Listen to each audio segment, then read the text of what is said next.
Okay, ladies and gentlemen, I'd like to welcome back to this year's summit Mr. Jerry Mintz, who is the founder of the Aero Conference, AERO Conference. Jerry, I don't think there's a person in the world that has as much homeschooling knowledge as you. Jerry, welcome. So glad to have you back, and thanks for spending the time.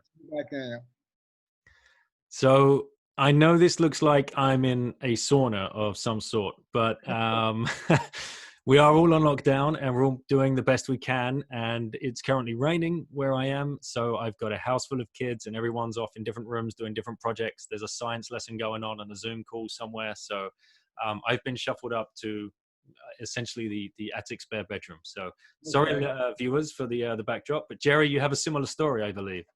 Well, yeah, I left New York with some people who work for Aero, and we visited some relatives of theirs in Virginia. And when things got terrible in New York, I wound up staying, and I'm still here, and they are back at my house in New York on Long Island, one of the worst places in the world for the virus. Right, exactly. So we were just about to start a conversation before we hit record, and it was about, of course, education and the future of education and what you guys are putting in place to help with public schools when they're going back. And I think you and I have the same belief that there is no just going back. We've got to redesign now. Can you tell us a little bit about, your work in that regard? Well, AERO, Alternative Education Resource Organization, has been going for 31 years. And our goal and our mission is the education revolution, to make learner-centered education available for kids everywhere. And guess what, Daniel? The education revolution just happened. And we didn't quite realize it.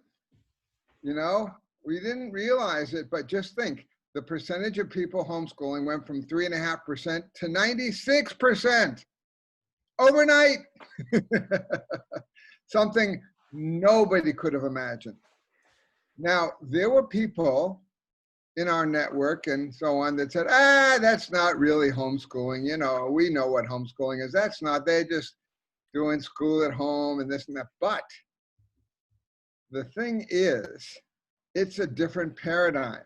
No matter how much you try to make it like the other one, it can't be that. It cannot be that. It is something entirely new. You're thinking of your kids as learners, not just as a kid in a classroom. And so that's a whole different paradigm, a different attitude. And what's interesting is, whereas I heard a lot of people saying, but it's not really homeschooling. These are parents that care about their kids. And whereas in the beginning, they were thrust into something they didn't really know what to do with, they've had to learn how to do something with it. And they have begun to do that. And the interesting thing is, I'm now beginning to get feedback from people who are working with these families saying, my kid's a lot happier. It sure is nice not to have to get up so early in the morning and rush off. Wow, my kid's doing some pretty creative things. I didn't know that he or she had that in them. Very interesting. I've been helping them with that, but they've been mostly doing it on their own because they want to. Isn't that interesting? So this is beginning to happen. And I think that I wrote a little article for our e-newsletter. We have a free e-newsletter. If you go to our website, educationrevolution.org, on almost any page, you can just sign up for the free e-newsletter. And there are about 15,000 people who get that every week.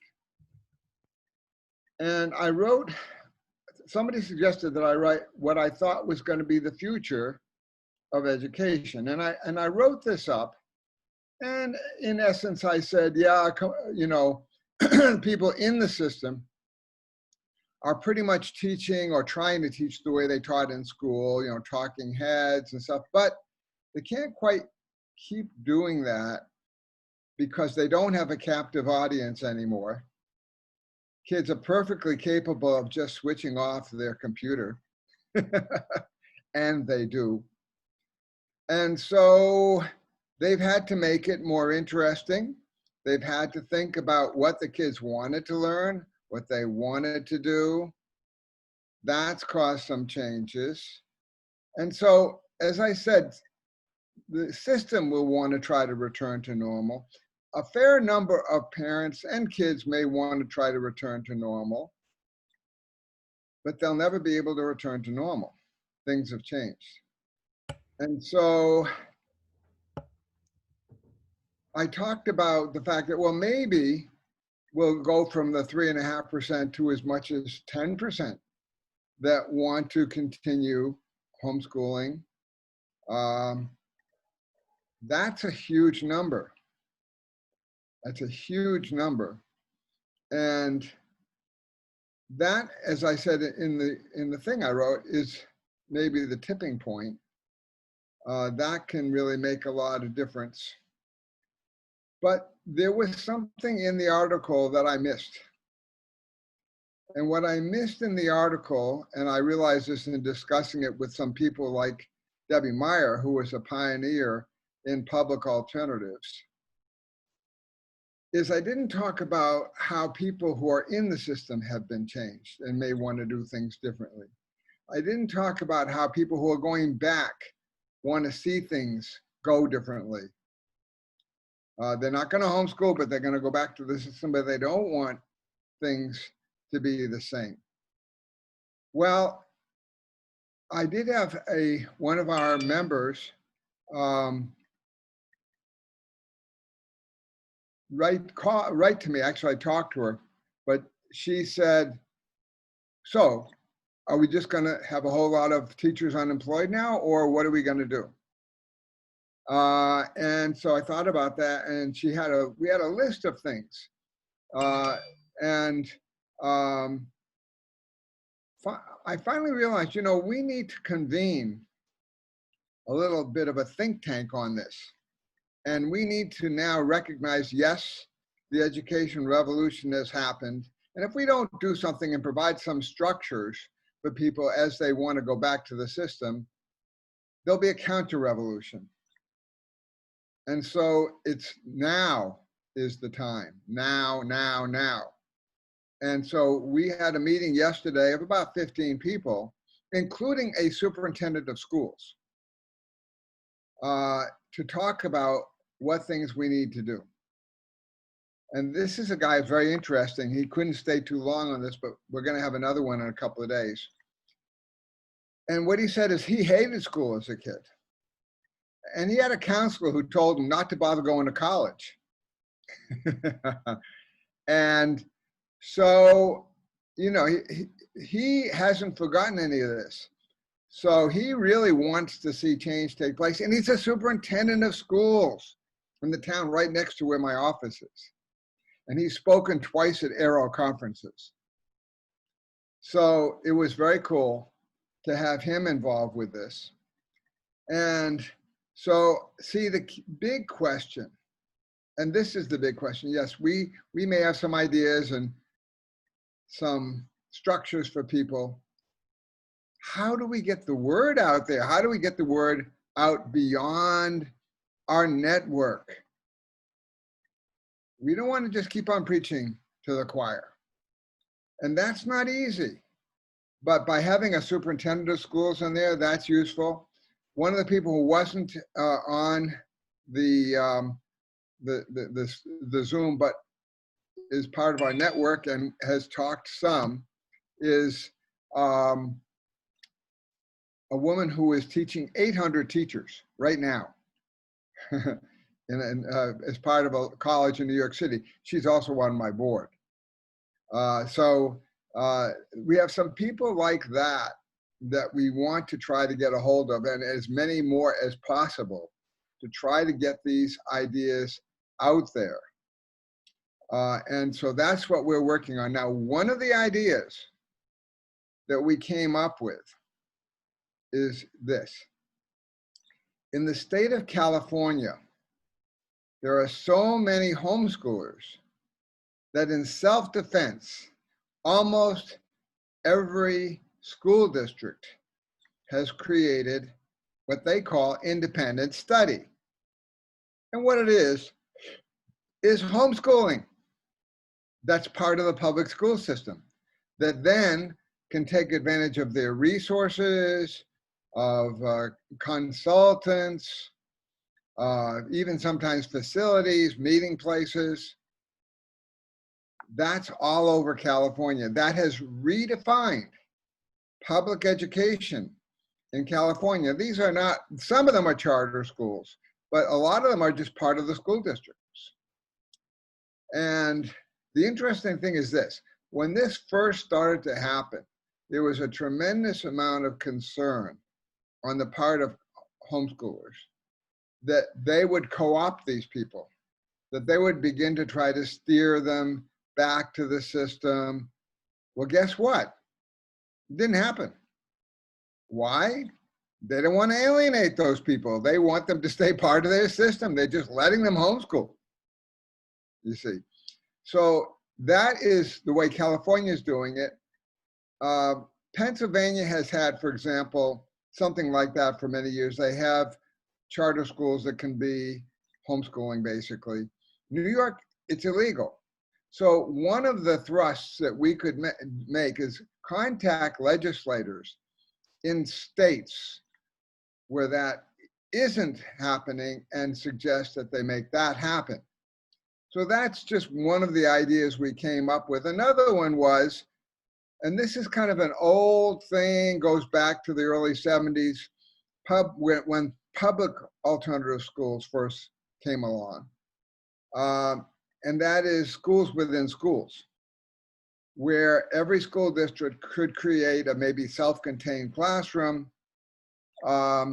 where it could run democratically, it could employ some of these ideas, learner-centered approach.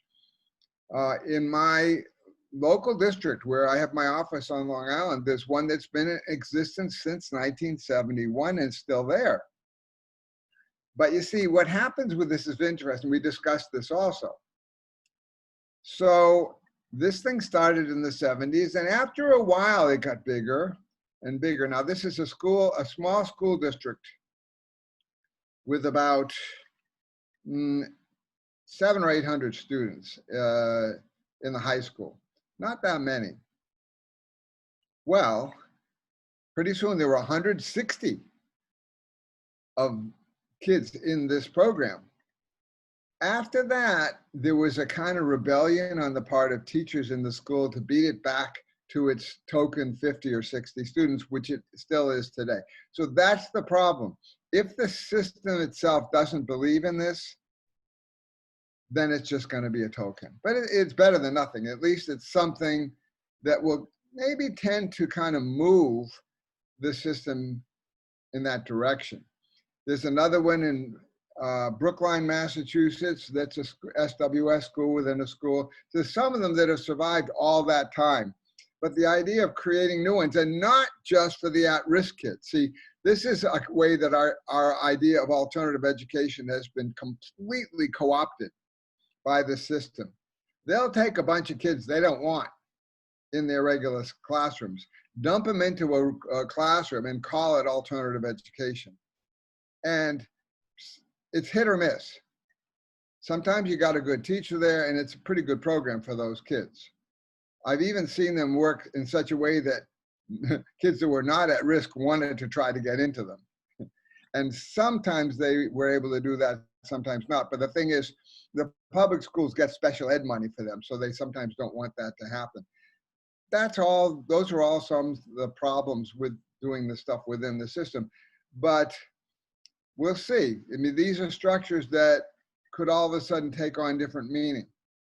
See, in the whole world, there's only one country that I know that actually has changed the system in a way that democratic education is part of the public school system. And that is Israel, where they have over 25 public democratic schools with as many as 500 to 800 students. And they really are democratic. The Democratic School of Hadera was the first one, and that was started by Yaakov Hecht, who is still involved. That was back probably in the late 80s. And he's still involved with this. He now is involved with a program called Education Cities, where he's working with mayors to try to change the whole cities. And so that's an example of how the system can actually change, but it's rare. So that's a long answer to your first question. There's a perfectly good answer to the first question. And one thing I want to touch on, you've done, like you said, like 31 years beating this drum. Like, we've got to change the education system. We have to change the education system. And now what I hope we've been given this chance. How hopeful are you, Jerry, that we can push forward now and with this wind in our sails and get a few policymakers on board? Because at the same time that we're seeing this, we're also seeing, unfortunately, a lot of the narratives coming out of the US from one of the main universities, a lot of anti-homeschooling kind of narrative. What have you thought? Those people at Harvard don't know what kind of can of worms they opened. They're academics. They don't realize what's there on the ground. There's this one woman who just kind of made her career by attacking homeschooling in her own little silo. Little did she know, when she organized a conference to try to make homeschooling illegal, what she was, oh my God, she is obviously in hiding now. To give you an example, in our e-newsletter, when we put articles in there, we'll get 20, 30 opens, 50, 75 for something that's really, people are really interested in. We've had over 300 opens for that article. Oh my God. They don't know what they did. I'll give you an example. Like most politicians, they know don't mess with homeschoolers. They know this. But because homeschooling is well established now and well organized. And the people involved with it are pretty much still activists. So, okay. So, for example, in the state of Connecticut, there was a legislator who kind of floated the idea that maybe they should start requiring certain things of parents to be able to educate their kids. Because, after all, they couldn't really duplicate the wonderful public schools. Thousands of homeschoolers descended upon the State House. Oh boy, did you have them say, oh, we didn't mean that. We really didn't. No. We actually know we're very supportive of homeschooling. And that was the end of that.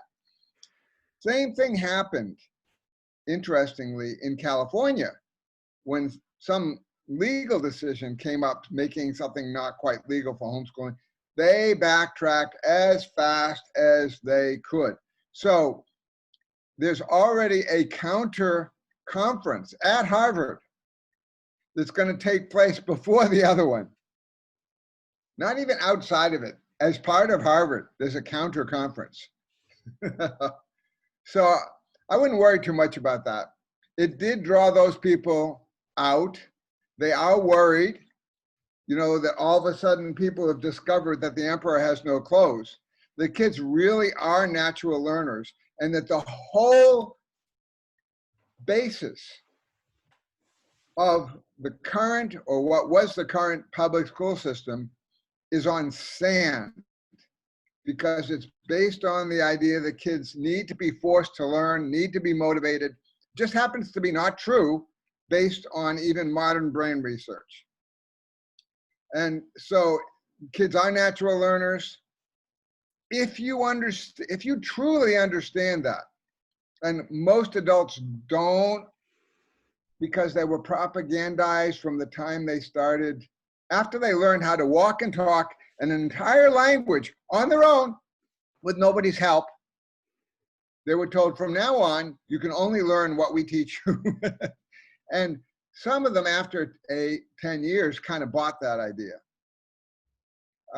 And so those people, but the fact is, that just isn't the way things really are. And so now some of those people are panicking because they don't really know what the alternative approach is. So they're just kind of going to try to go back to the way things were. And I think they can't. I agree with you. And it's not just the families and it's not just the kids. And I've been an advocate for like many years, like saying, you know, the teachers are just as stuck in the system as the kids are. And how many teachers now are going to be questioning like their livelihoods and looking for different options, and how can they now create a career, perhaps freelance teaching remotely or joining online schooling? Are you seeing anything of that nature? Of what? Of teachers looking to exit the system themselves? Well, first of all, a lot of good teachers, unfortunately, have left the system because they couldn't justify what they were doing. That no matter how hard they tried, they felt that what they were doing was being destructive of kids. Some of those people might want to come back if things change. There are certainly a good number of people in the system who kind of have feelings like that.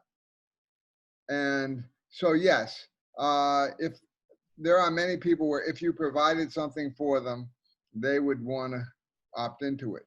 But as the system became more rigid and rote and prescribed, many, many good teachers just left. So it's an interesting question.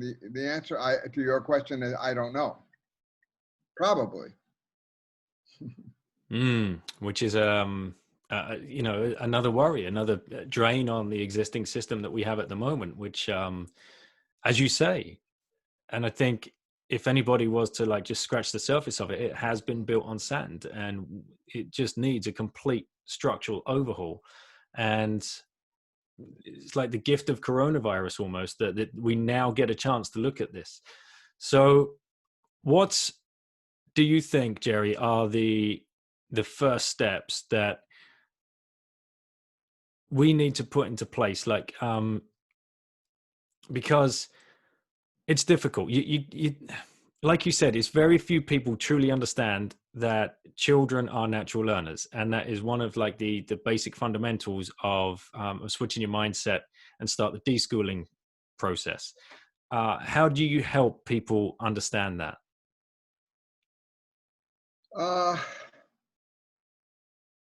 It's an interesting question because, of course, you're mostly dealing with people who are programmed the other way, including me, by the way.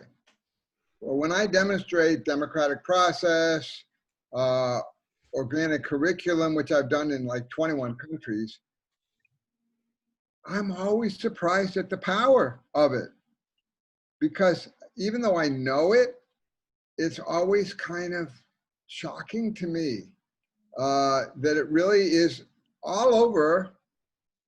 For example, I was asked to go to Russia a couple of years ago to a conference in St. Petersburg. And the reason I just finished going to the IDEC in Israel. I didn't really want to go to Russia again. I don't like to travel all that much, but a friend of mine was involved with it. And she is a Russian whose father was Yaroslav Balaban. And he came up with a concept called park schooling. And park schooling, to really simplify it, is this. When you go into a park, you go when you want, you do what you want, you stay as long as you want, you leave when you want, and nobody tests you on the way out. And nobody has the right to test you on the way out. And so that was his concept, that's what schools should be, you see. And so there were park schools established in Russia, and there was one inside of a public alternative school of 600 kids that was actually done by a friend of mine, Alexander Trubalsky. Started before the coup, an incredibly courageous person, and there are a lot of courageous people around. And so what she did is Balaban's daughter is she set up a park school within that school for about 60, 70 kids where they could just use any resources they wanted, do whatever they wanted, organize classes, go to classes, and did that for about 5 years very effectively. So now there are some new park schools starting in other places. There's one just outside Moscow that she's involved with. But there was going to be one starting, and did in fact start, near St. Petersburg, and that's kind of was the basis of this conference. So I said, okay, I got to go. And so I went to that conference, and they wrote to me and they said, we don't really want a traditional type presentation. We want something more interactive. So most people had no idea what they meant, but I did. And so when I went there with my translator, we went around and talked to a bunch of the kids, because this was mostly a family conference with about 1,000 people. And we went around and to about a bunch of kids and said to them, I said to them, I have a presentation this afternoon, 2 o'clock.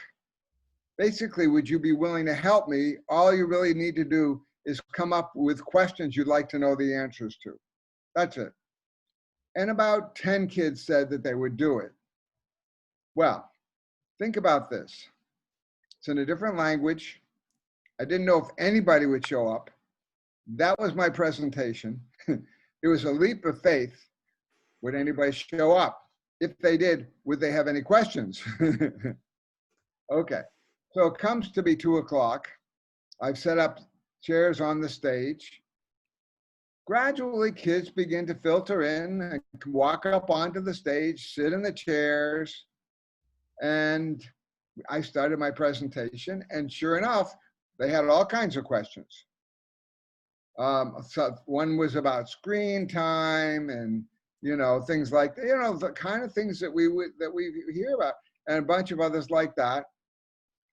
And so what we did is we then voted on the ones that they were most interested in, and we started discussing them. Again, of course, this was in 2 languages.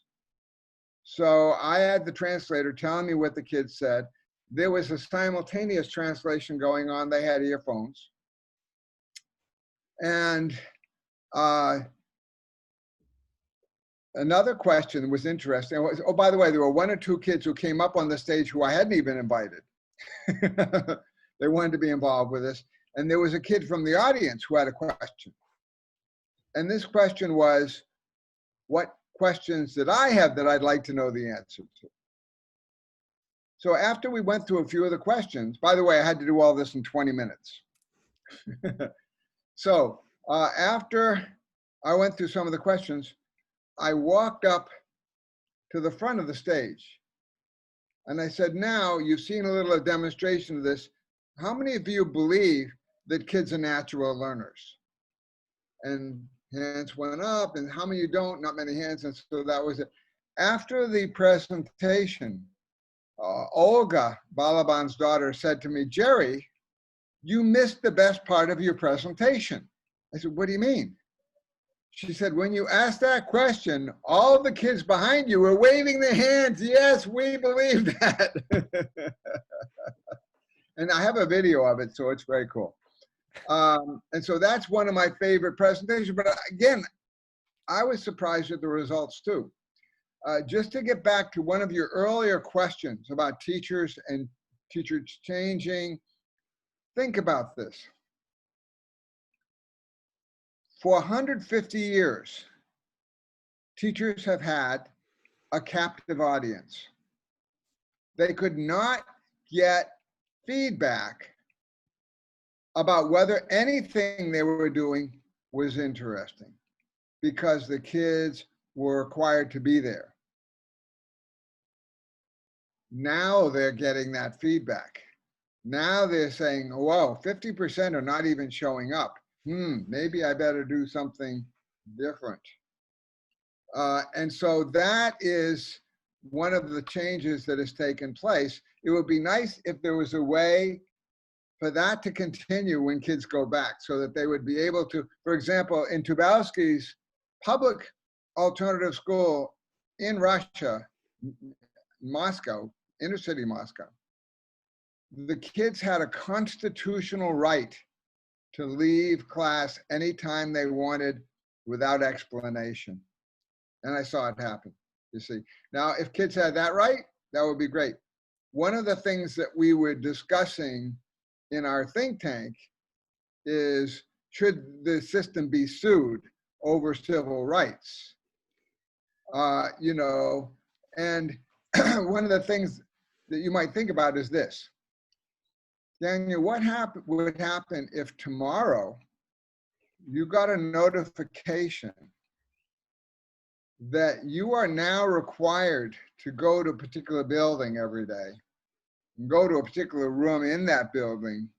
You won't really be able to leave it unless you get permission, including going to the bathroom. And you're going to be there 5 hours a day for the next 12 years. Well, for what you do is, I'm calling my lawyer.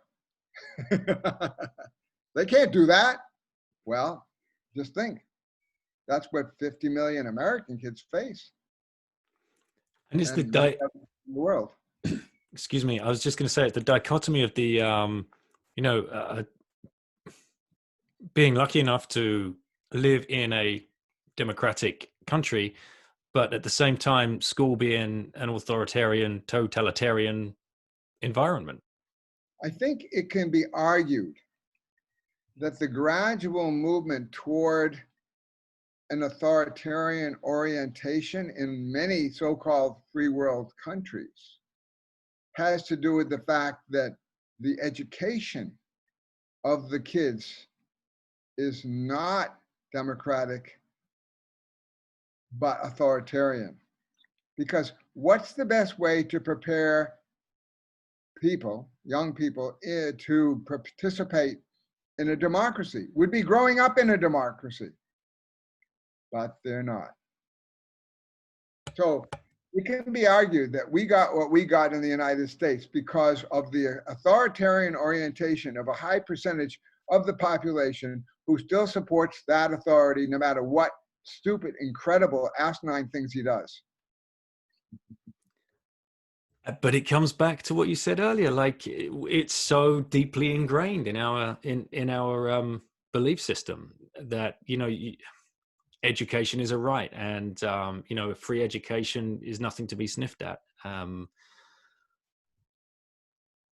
one of the ironies is people refer to the United Nations Declaration on the Freedom of the Child.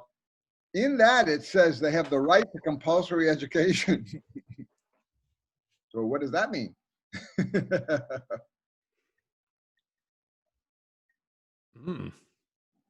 Okay, so Jerry, you've been doing the Aero conferences for how long now? Well, we've done 15 of them. It was actually started by a 16-year-old student who became a homeschooler to help us with the conference that we organized in 2003 for the International Democratic Education Conference, which happens everywhere, somewhere in the world. This last year, it was in Ukraine. This next year, it was supposed to be in Nepal, and looks like that one has to become, that one's going to have to become online too. But ours will be virtual for the first time ever. And that will be the 25th to the 28th of June.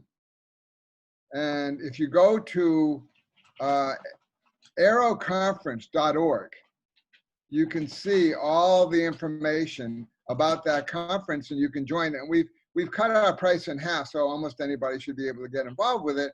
Whereas, of course, ordinarily they would have to transport themselves and then to where it is and get a hotel. It would cost them sometimes thousands of dollars, even if we dropped our little part of it for what the people pay to register. That's only $125 now, which is like nothing for a 4-day conference. And so anyway, you should go to